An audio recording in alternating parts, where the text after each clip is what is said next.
Hey, I'm Kevin, the student pastor at Shorewood Church again. Thanks for listening to our message. We strive each week to bring you relevant, practical, biblical teaching that meets you where you are. To find out more about us or what's going on at the church, head on over to scog.com or download the app. Hope you enjoy the message.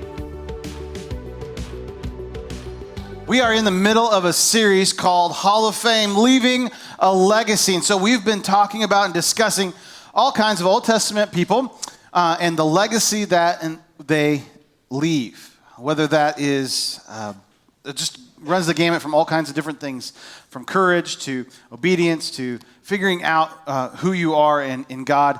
All these different things that these Old Testament guys have been teaching us, and gals have been teaching us. And so today we're going to step into that once again. Have a couple more weeks of this wonderful series left. But today we're going to step into a guy who's one of my favorites growing up. Still a favorite, but one of my favorites. I loved listening to stories about him, reading about him in my Bibles, having my mom tell stories about him. He was always one of my favorite flashcards when we had this weird, flashcard thing. It was like cartoony Bible characters. I don't know why I remember that right now in my head, but we had this thing. Had a red back on it in a red box. And it was my Pokemon cards, apparently, was Bible characters. They didn't fight or anything, but anyway. But his name is Samuel. And Samuel is one of the most interesting guys in the Bible. He does all kinds of fun stuff. He's the last judge. The judges ruled Israel for about 400, 500 years on different parts of Israel. And they just were trying to be obedient in God to the best of their ability. And Samuel is the last one of those. And he has a unique calling. He lives at a unique time. There's people invading Israel all the time, and their names are the Philistines. And these are bad dudes. The Philistines are probably one of the first civilizations to invent iron, to figure out how to make weapons out of iron. And so, if you have an iron sword and the person next to you has a bronze sword, anybody who plays Minecraft knows the iron sword wins, doesn't it? Like butter, just cut through it. So you only need one warrior to every 15 warriors. That's a bad thing. So when they're describing Goliath in 1 Samuel, and it talks about him having a 10-pound iron spear, what they're saying is he's got a cruise missile and everyone else has a Nerf gun. That's what's happening, so you can understand the distinct advantage that the Philistines have. Well, Samuel's job is to try to help protect Israel from these crazy Philistines. It's a big, bad job. But we first hear about Samuel when he is a child, just a little guy. And we hear about Samuel and the call that God places on his life just when he is a small guy living basically in a church with the pastor's family. So that's what he does in life, is he lives at church and he hangs out with the pastor's family and the pastor. And the pastor's sons are crazy, don't know anything about that. And but Samuel's a good kid. And so what we see here is the legacy that Samuel leaves is a legacy of listening to God. He leaves a legacy of listening. This legacy is incredibly important.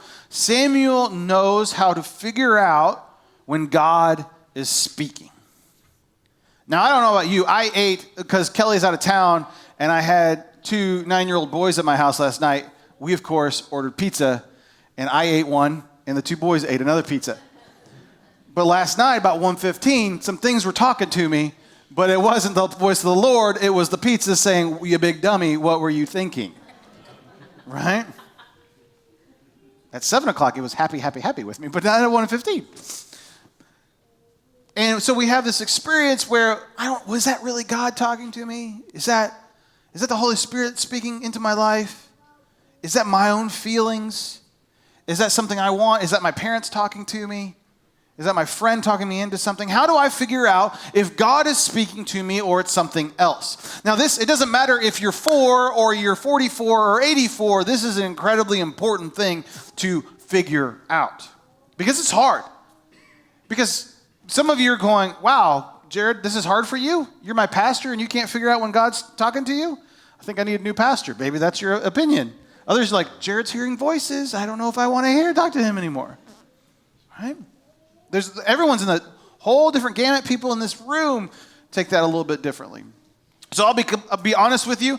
I feel that I've heard God speak directly into my life. Not an audible voice, but I felt it compelled me so much. I was like, God just said, do this thing. Twice in my life. 2 times. 2 times. It was at 2 incredibly cranky times. I was trying to decide if I was going to quit being in ministry. Like I was ready to give up. Not in the last 7 years, so nobody panic here, okay? It was earlier. You guys like, I'm not quitting, it's fine. But it was just 2 really, really cranky times in my life. And I had reasons to be cranky. You ever give God your reasons to be cranky? Because you know what his answer is going to be, but they're mean, stinky heads. And God's like, I know all about that. I created them. They're mean, stinky heads to me as well. In fact, Samuel has that same conversation with God several times. And so my experience with God was I was at a prayer meeting. Both times was at an intentional prayer meeting with some, one time with really close friends. One was with the board of elders. Notice I didn't say they were really close friends. And the elders here, really close friends. Love you people. Okay. But we were having this time in this time of prayer. And I felt God speak into my soul. Do your job. That was the word of the Lord that he's spoken to me, is do your job. Thanks, God. I was hoping for something maybe a little more elaborate, maybe a plan, a roadmap, a to-do list, not do your job. It just rattled around in my head, do your job. I want to do my job. I told you, I was praying about quitting. Do your job. That was my first experience. A couple years later, pretty much same thing. Really, really, really cranky time in my life. And all of a sudden, I'm praying for God. God, what am I supposed to do in this? What's the plan? How do I fix this? How do I do it? How do I do your job? This again? Apparently, I didn't listen the first time. And those are the 2 times I really audibly felt God speaking to my life. Now, I felt God leading me places and to do different things and make decisions where to go to college and to marry Kelly and to do some stuff like that. I felt the leading of that.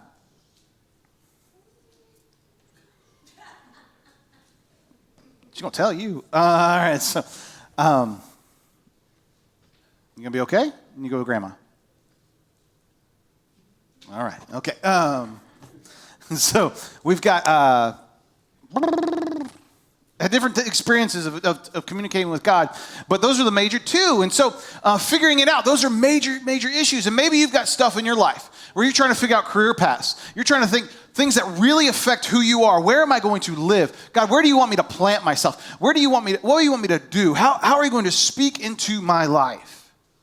Whether you're 7 or 70, you start asking these questions. And so how do you listen to God?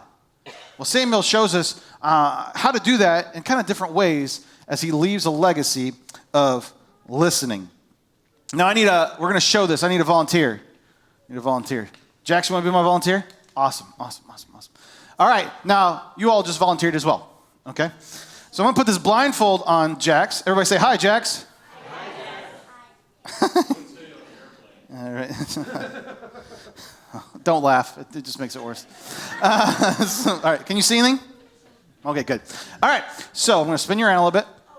There we go. All right, stop. I'm going to get my iPad out of the way. That might be the smartest thing I do all day, by the way. All right. So crowd, I need you to pick a direction. Left, right, center, stop, go, pick something. A word. There you go. I got a left. I need a right. Who's got my right? All right. Okay. Okay, so what we're going to do, Jax is going to listen to you, and you all are all going to guide him to a pop bottle. Okay? So let's see how many pop bottle that Jax can get here in the next 15 seconds. So are you with me? I need everybody to participate in this. The object lesson doesn't work if you don't yell. Oh, you got me? So don't be, I can't yell. No, you need to yell. Okay, so here we go. Guide Jax, 1, 2, 3, go.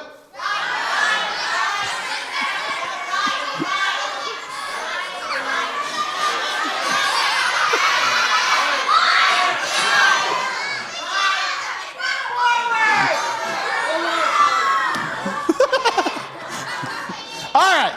Jack's got one. Yay. All right. Now, Bo, come here. All right, we're going because this is really needed, right? All right, Jax, you're going to listen to Bowen in your ear. So you get right by him. You're going to guide him. Now, you should do better than one. I need you all to still guide him. Be voices, all right? Be right, left, right, left. Now, you choose who you're going to listen to. I would go with Bowen. All right, 1, 2, 3, go.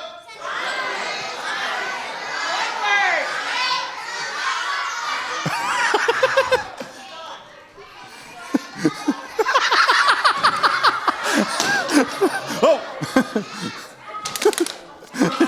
Hey!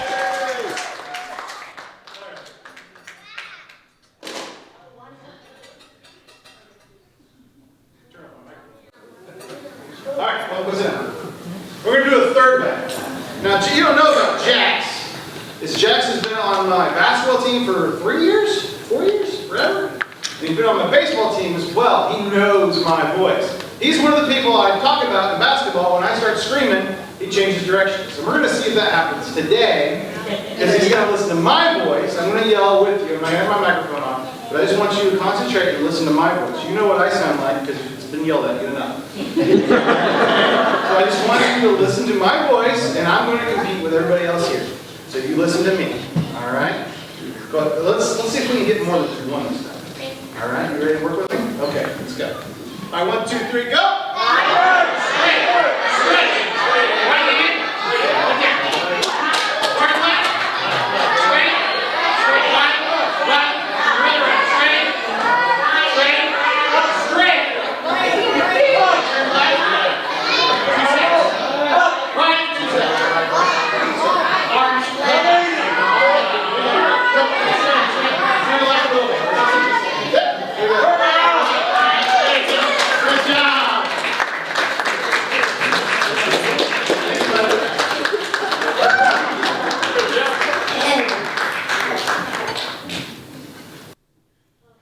All right. You guys have fun? Okay, now we just did this because we wanted to talk about listening well. So last night, I go, Jax, he spent the night in my house. I said, Jax, you want to be in the message, do the message tomorrow? He said, no.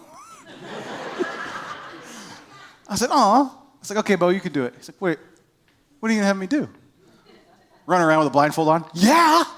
So, you never know what's going to happen if you spend the night at the pastor's house. What we've got going on is we have 3 different ways in which he is listening, right? And there's 3 different ways in which we kind of have to try to figure out God's vision for our life and when he's speaking to us. One is when we're not working with God at all. We just have all these voices, blah, blah, blah, blah, blah, blah, and we may stumble upon something at some point and get the right thing. Does this make sense? Now, the easiest of all of them should be when you have God in your ear just speaking to you. Go here, go here, go here, go here, go here. That doesn't happen very often. It doesn't happen very often for me. Maybe for you, you're like, we're on speed dial. We got this. He texts me all the time. Good for you. But that doesn't happen very often. Samuel himself only gets it a couple of times. Moses gets it a lot more than most people, but most of these Bible, Hall of Fame guys are hearing the voice of the Lord maybe once in their life, maybe yet never. And so that's not necessarily a way in which I've got to hear the voice of God in everything I'm doing. And the third way is there's a lot of noise. There's a lot of noise, and we've got to be able to pick out the voice of God even through all the noise. And I think that's how God speaks to us a lot more is he just says, hey, and we only know the voice of God through that because we've heard it before. Because we know what that should sound like. We trust it. Jax could work with me, one, because I was given probably a little bit better directions, like 6 inches, but also because he knows my voice. We've been through stuff before. He knows if I tell him to do something, it's going to generally work out well for him. Right? And that's the same way in which when we start listening for the voice of God, trying to tap into that, we have to build this trust, build this rapport with him as well. Samuel does this and exemplifies these 3 different ways in 1 Samuel. 1 Samuel 3, verse 10 through 11. This is little Samuel getting called into ministry. This is the first time he's heard from God.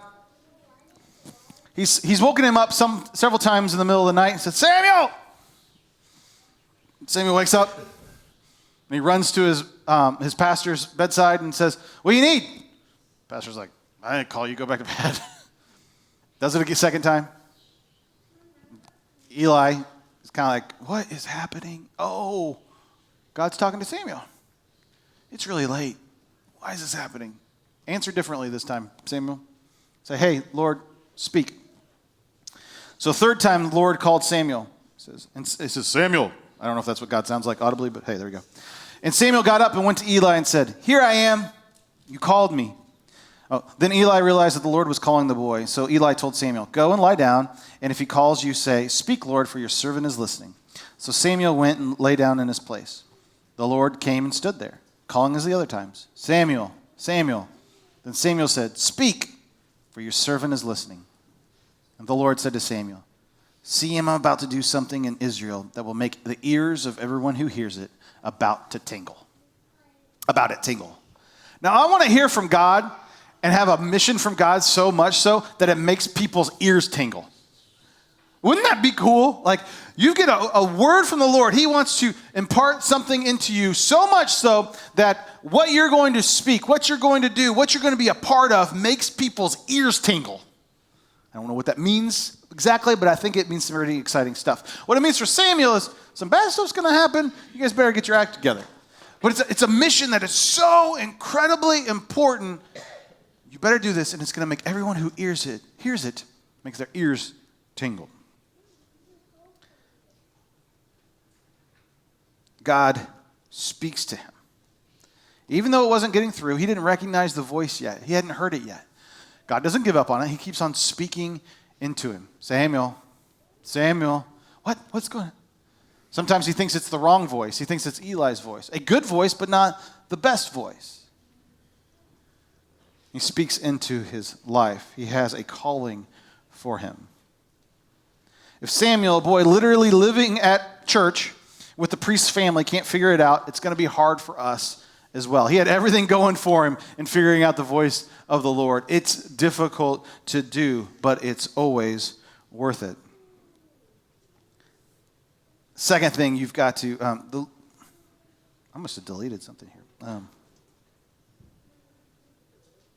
To leave a legacy of listening, you need to have patience. To have a legacy of listening, you have to have patience.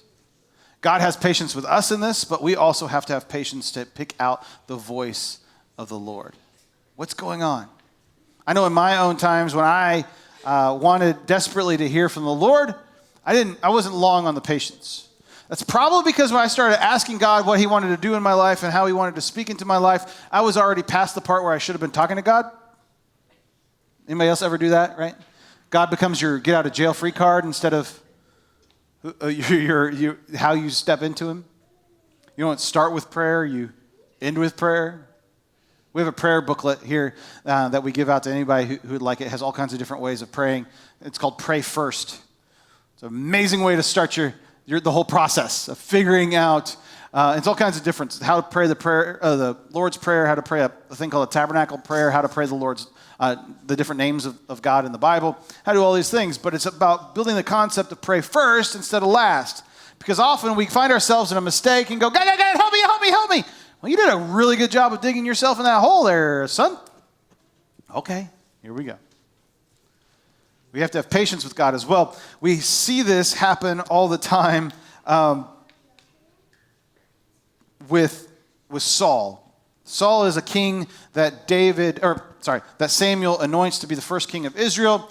And Saul doesn't really have the patience that is needed with God, with being able to hear from God.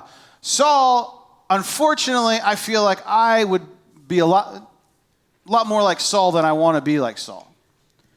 Saul has the whole country, the army gathered, and they're waiting on Samuel to show up, and they're waiting on Samuel to do something and to provide the sacrifice and the word of the Lord to come, and Saul's going, he's late. Got the people here, running out of food. He's late. Anybody else really not like late stuff? Right? Some people really like late stuff. But some people, if you're 15 minutes early, that's the only time you're on time, right? And I like those kind of people. But you have these problems. Me living in the South was really rough. It's okay. But you have to have, the way in which Samuel is operating and the way in which God is operating in this happening is Saul is looking at the people who have demands on him and going, God, you are not showing up on time. You're not doing what you're supposed to do. And God, here's the deal about God and about time and about when he's going to show up, is he doesn't care about time. Time is a constraint because the earth goes around the sun. God doesn't care about that. He knows everything that possibly can happen at all times. You being cranky is not a surprise to him. You being in trouble, not a surprise. He is not in a hurry. We may be in a hurry, but he's not in a hurry. And that's hard for me to understand because I kind of sometimes would like to be in the driver's seat when it comes to God. Anybody else like to be in the driver's seat when it comes to God? I want to order you around. Come on, genie in a bottle. Do what I asked you to do when I wanted you to do it. Who sounds like God in this picture? Realizing something. God's pretty big. He's pretty powerful. He's pretty omnipotent. He's pretty everything. And I'm not. So maybe I should trust his timing instead of mine, since he already knows everything. And this is what happens in this happening is Saul does something really, really stupid. And like as soon as it's done, Samuel shows up. He's like, hey, I'm here. Where were you 5 minutes ago? And then Saul proceeds to get in really big time trouble. Anybody else ever do that? They get impatient and they do something they're not supposed to do and proceed to get in really big time trouble. Not my children. And not you as well. He has a legacy of listening. You need to quiet your own voice. To have a legacy of listening, you have to quiet your own voice. And Samuel does a very good job of this. In one particular happening, we're going to advance past Saul. You see Saul. Saul's messed up the whole shebang. He's done the period where he made sacrifices without Samuel. Pretty big boo-boo. He does some other stuff that's really dumb. And so he has invalidated himself as king. And God calls Samuel to go anoint David to be king. And David's just a kid. And he just says, he doesn't tell him exactly who to go and anoint. He just says, go to the house of Jesse. You're going to anoint somebody over there. Go do that. And so what happens is he starts to work his way over to Jesse's house. And Jesse has all these sons. And Samuel says, all right, Jesse, line your boys up. I want to talk to them. And Jesse must have been like, what's he going to do to my children? What is going to happen here? Well, what's going to happen is Samuel is going to pick one of these boys out and anoint them the next king of Israel. Big time stuff. So the first one shows up, and he's big, and he's good looking, and he's strong, and he's everything that you've ever wanted to have in a leader. He looks like he's captain of the water polo team. You know, he is everything you've ever wanted. And Samuel, in his own voice, says, this has got to be God's anointed. Look at this dude. He looks like he just walked out of a GQ magazine. This is him. And God's like, nah, don't worry about the outside appearance. I'm looking at something else. So the next kid comes up. This one's got to be it. He's got this and this and this and this and this. God says, no. And the next, and the next, and the next, and the next. And he works his way all the way down the line. And Samuel's like, now I would have gone with the first one. We would have been done, eating some food, made it first to Chick-fil-A, whatever. But God hasn't anointed any of these people. You got another kid? Yeah, he's out with the sheep. We'll bring him. And here he comes. This punk little runt. That's him. God says, that's the guy. Anoint him. What? He's dead. How many times in our lives do we have opportunities that we go, oh, well, that's it. It looks good. It must be from God. That looks like the easy one. It must be from God. Folks, that's because we let our own voice speak over God's voice. And if we quiet ourselves and we slow down a little bit, say, God, is this really from you? No, that's a good-looking, shiny one. That's not the one that I have for you. To have a legacy of listening, you need to quiet your own voice.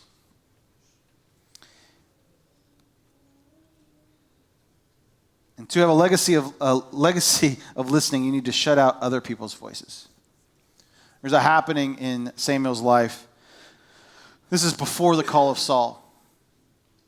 Samuel has been a judge for a while, and his sons have been judges as well, except his sons are dorks. And that's not what the Bible says. They use a stronger language. But his sons are kind of messing up life.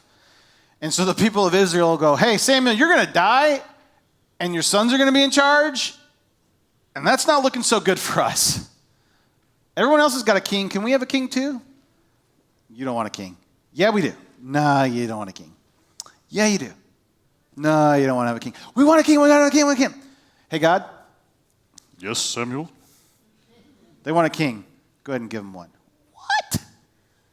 Go ahead and give them one. They're not going to like it, but go ahead and give them one. And so he says, oh, what? Okay. He has to shut out the other people's voices because he's so mad at the people that he would make a totally different choice. And it doesn't work out well for the country of Israel. But to have a legacy of listening, you need to shut out other people's voices because we have other voices speaking into our lives all the time that may have good ideas, may have bad ideas. They may be people that are for us. They may be people that are against us. Have you ever found yourself in a spot and you're like, how in the world did I find myself here? This was my high school experience. How did I find myself here? Well, I listened to John Cadell and Adam Goff. And that's what that happened, okay? And so maybe you have those people in your life as well. I listened to those voices in our life and I found myself, oh, that was a bad day. Because we don't discern when it's God's voices. We don't shut out other people's voices in our lives. Some of those voices are voices that actually mean great things for us, but they're still not the best voices for us. We need to have a legacy of listening to God, chasing after God in everything that we have, stilling ourselves, coming in contact with Him, quieting our minds, being patient, stopping the voices from the outside, not jumping at just the shiny, nice things that we think would be a great idea, and waiting on a God idea. We can have this legacy of listening, something we can strive for, something we can go after. But it takes discipline. It takes us being slow to make choices and listening for the voice of God. This is something that gets easier and easier the more that we do it. But that first time, you may need mentor help, like Eli was for Samuel. You may need help in all kinds of different ways. But it's a legacy worth leaving. It's a legacy worth imparting into our children and in showing our friends that we can have. Please pray with me. God, thank you so much for today. Lord, we ask you to speak into our hearts. We ask you to be with us. We ask you to guide us. Lord, I ask you to shape us in these moments. And whether if we're struggling through big life choices this morning and we feel like we've been running away from you or running around the issues, Lord, that we would quiet our hearts and our minds enough this morning or this week and be patient enough to listen for your voice. Whether what you're going to say to us is something we don't even want to hear, will we be open to it and receive it? Lord, if it's something we do want to hear, will we be open to it and receive it? Will we be smart enough to figure out what you're speaking into our lives? God, we need you. We love you. And we're chasing after you. And in Jesus' name I pray. Amen. May the Lord bless you and keep you. May his face shine upon you all the days of your life. You are dismissed. Have a fantastic day. Thanks for joining us at church this week. And a special thanks to all those who continue to support our mission through your generosity. You too can support our mission to reach, grow, and serve our community by giving on the website or through the app. To make sure you never miss out on a message, be sure to subscribe, and don't forget to hit that share button to spread the word. Have a great week.